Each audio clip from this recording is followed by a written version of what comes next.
Hello everyone. మనం previous వీడియోలో percentage అంటే ఏంటి, పర్సంటేజ్ని ఎలా క్యాలిక్యులేట్ చేయాలి, 100% అంటే ఏంటి, దీన్ని మనకి క్వశ్చన్స్లో ఎలా రిప్రజెంట్ చేస్తారు, అలాగే conversions, percentage to fraction, fraction to పర్సంటేజ్కి ఎలా కన్వర్ట్ చేయాలి, పర్సంటేజ్ మోర్ అంటే ఏంటి, పర్సంటేజ్ లెస్ అంటే ఏంటి, వీటితో పాటు సమ్ ప్రీవియస్ ఇయర్ ఆర్ఆర్బి క్వశ్చన్స్ని కూడా డిస్కస్ చేసాం. సో ఈ వీడియోలో కంటిన్యూషన్గా మరికొన్ని ప్రీవియస్ ఇయర్ ఆర్ఆర్బి క్వశ్చన్స్ని డిస్కస్ చేద్దాం. ఓకే,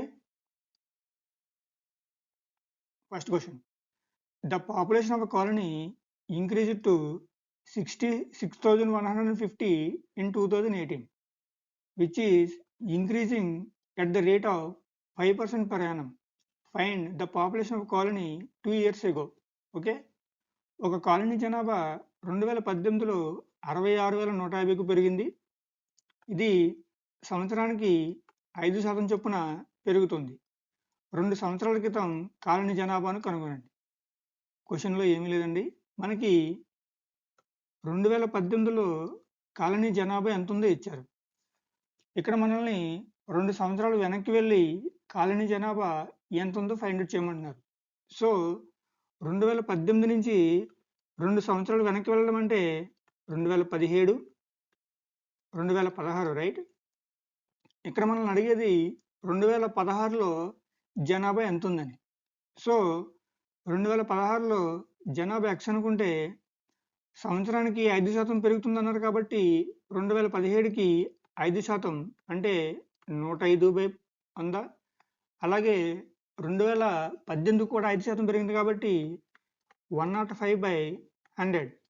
దీన్ని మనకి క్వశ్చన్లో 66,150కి సమానమని ఇచ్చారు. సో ఇక్కడ మనకి ఎక్స్ ఫైండ్ అవుట్ చేస్తే 2016లో మనకు కావాల్సిన జనాభా ఎంతో వస్తుంది. సో 100లో 5 20 టైమ్స్, 105లో 21 times, 20 times, 21 times, right. So x equal to 66,150 into 20 × 20 20 square 400/21 square 441. ఇక్కడ మనం అబ్జర్వ్ చేస్తే 441 అనేది ఎగ్జాక్ట్గా 150 times, right. So x equal to 150 × 400 అంటే 60,000. So option D is the correct answer. Next question. 111 out of 200 persons in a village are literate. What is percentage of uneducated people in a village? Okay, గ్రామంలో 200 మందిలో 111 మంది అక్షరాస్యులు, గ్రామంలో నిరక్షరాస్యుల శాతం ఎంత? అంటే మనల్ని గ్రామంలో 200 మంది జనాభా ఉన్నారు, వారిలో అక్షరాస్యులు 111. సో నిరక్షరాస్యులు అనేవారు 200లో నుంచి 111 తీసేస్తే 89. ఈ 89 అనేవారు నిరక్షరాస్యులు, రైట్. సో మనల్ని నిరక్షరాస్యుల శాతం అడిగారు కాబట్టి 89 అపాన్ టోటల్ జనాభా 200. పర్సంటేజ్ కావాలి కాబట్టి ఇంటూ 100. ఇక్కడ 2 zeros క్యాన్సిల్. 289లో 44.5.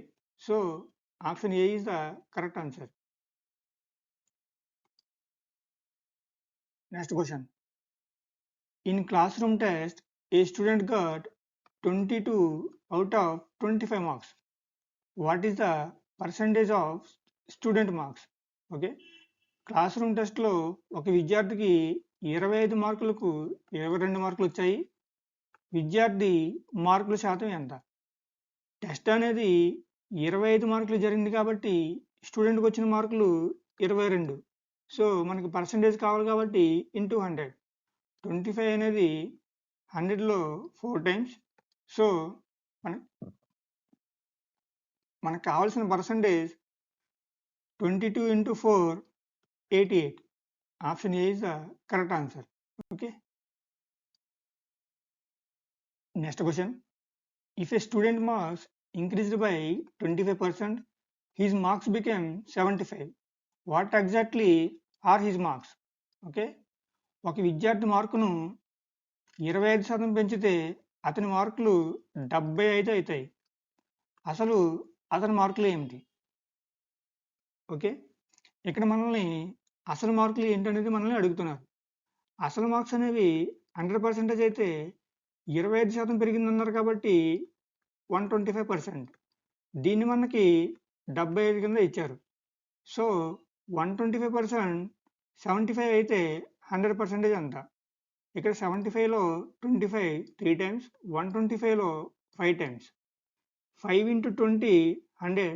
So 3 into 20 60. అంటే మనకి 100% అనేవి 60 marks. Option A is the correct answer. Next question. 60% students in a class of 60 students are boys. If 25% girls go to school by bicycle, then what is the number of girls who do not come to school by bicycle? Okay, 60 మంది విద్యార్థులున్న తరగతిలో 60% మంది బాలురు, ఒకవేళ 25% బాలికలు సైకిల్పై స్కూల్కి వెళ్తుంటే సైకిల్పై స్కూల్కి రాని బాలికల సంఖ్య ఎంత? క్వశ్చన్ అసలు ఏమీ లేదండి. మనకి క్లాసులో 60 మంది స్టూడెంట్స్ ఉన్నారని చెప్తున్నారు. ఈ 60 మందిలో 60% బాయ్స్ అయితే మిగిలిన 40% అనేవాళ్ళు గర్ల్స్, రైట్? 40% ఆఫ్ 60 అంటే 40/100 ఇంటూ 60. 2 zeros cancel. గర్ల్స్ అంటే 4 into 6 అంటే 24. Okay, girls 24. ఈ 24 గర్ల్స్లో 25% సైకిల్పై వెళ్తుంటే మిగిలిన 75% సైకిల్ మీద కాకుండా వేరే ట్రాన్స్పోర్ట్లో స్కూల్కి వెళ్తున్నారు.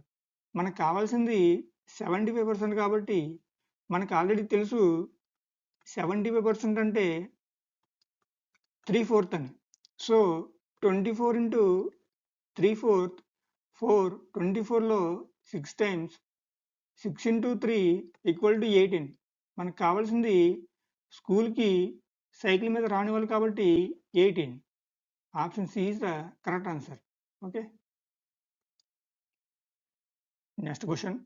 ఏ student got 9 out of 25 marks in an examination conducted in a class. Express the marks obtained by student in percentage. Okay, ఒక తరగతిలో నిర్వహించిన పరీక్షలో ఒక విద్యార్థికి 25 మార్కులకు 9 మార్కులు వచ్చాయి. విద్యార్థి సాధించిన మార్కులను శాతంలో వ్యక్తీకరించండి అన్నారు. ఇక్కడ మనకి ఎగ్జామ్ అనేది 25 మార్క్స్ జరిగింది. స్టూడెంట్కి వచ్చిన మార్క్స్ 9. మనకి పర్సంటేజ్ కావాలి కాబట్టి ఇంటూ 100. ఓకే, 25 100లో 4 times.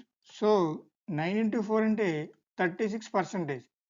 Option B is the correct answer. Next question. A student got 470 marks in 6 subjects. If each subject marks is 100, find the percentage of his marks. ఒక విద్యార్థికి 6 సబ్జెక్టుల్లో 470 మార్కులు వచ్చాయి. ఒకవేళ ప్రతి సబ్జెక్టుకి 100 మార్కులు ఉన్నట్లయితే అతని మార్కుల శాతాన్ని కనుగొనండి. ఓకే, చాలా ఈజీ అండి. మనకి టోటల్ సబ్జెక్ట్స్ 6 ఉన్నాయి. ఒక్కో సబ్జెక్టుకి 100 మార్కులు చొప్పున టోటల్ మార్క్స్ అనేవి 600, రైట్? ఈ 600 మార్కుకి స్టూడెంట్కి వచ్చిన మార్క్స్ 470. మనల్ని పర్సంటేజ్ అడిగారు కాబట్టి ఇంటూ 100. 2 zeros cancel.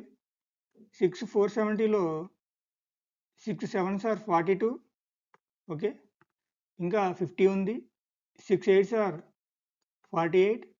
2 3 3 అంటే 78.33%. So option D is the correct answer. Next question. A person pays 8,960 rupees per month for repayment of loan, which is 28% of his monthly salary. Calculate his monthly salary. Okay, రుణాన్ని తిరిగి చెల్లించడానికి ఒక వ్యక్తి నెలకు 8,960 రూపాయలు చెల్లిస్తాడు. ఇది అతని నెలవారీ జీతంలో 28%. అతని నెలవారీ జీతాన్ని లెక్కించండి. ఇక్కడ మనకి నెలవారీ జీతాన్ని అంటే మంత్లీ సాలరీని ఫైండ్ అవుట్ చేయమంటున్నారు. మంత్లీ సాలరీ 100% అయితే అందులో 28% అనేది లోన్ కింద ఉంది కాబట్టి 28% ఇది మనకి 8,960గా ఇచ్చారు. కాబట్టి 28% 8,960 అయితే 100% ఎంత? సో 28లో 7 4 టైమ్స్, ఇందులో 7 1 టైమ్ 19 ఉంది, 7 2 టైమ్స్ 14 56, 7 8 టైమ్స్ 0, 4 ఇందులో 3 టైమ్స్ 2 టైమ్స్ 0. కాబట్టి 1% 320 అయితే 100% 320 into 100 which is equal to 32,000. కాబట్టి మంత్లీ సాలరీ అనేది 32,000 which is option A. Okay, next question. An employee's salary was increased by 30%, due to which his salary increased to 910 rupees. What was his salary before increase? Okay, ఒక ఉద్యోగి జీతం 30% పెరగడంతో అతని జీతం 910కి పెరిగింది. పెంపుకు ముందు అతని జీతం ఎంత? ఇక్కడ పెంపుకు ముందు జీతం 100% అయితే 30% పెరిగిందన్నారు కాబట్టి 130%. దీన్ని మనకి 910గా ఇచ్చారు. సో 130% 910 అయితే 100% ఎంత? 130 అనేది 910లో exactly 7 times, right? So 100% is equal to 100 into 70 which is equal to 700. So option B is the correct answer.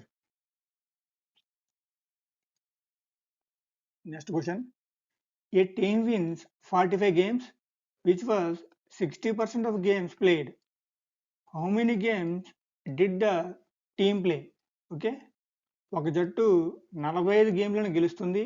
ఇది ఆడిన ఆటలలో 60%. జట్టు ఎన్ని మ్యాచ్లు ఆడింది? ఇక్కడ జట్టు ఆడిన మ్యాచ్లు 100% అయితే మనకి 60% గెలిచిందని చెప్తున్నారు. కాబట్టి ఇక్కడ 60%ని మనకి ప్రాబ్లంలో 45గా ఇచ్చారు. 60% 45 అయితే 100% ఎంత? ఇక్కడ 45లో 15 3 టైమ్స్, 60లో 4 టైమ్స్, 4 25s are 100. సో 325 75. కాబట్టి టోటల్ టీం ఆడిన మ్యాచ్లు 75 which is option B is the correct answer.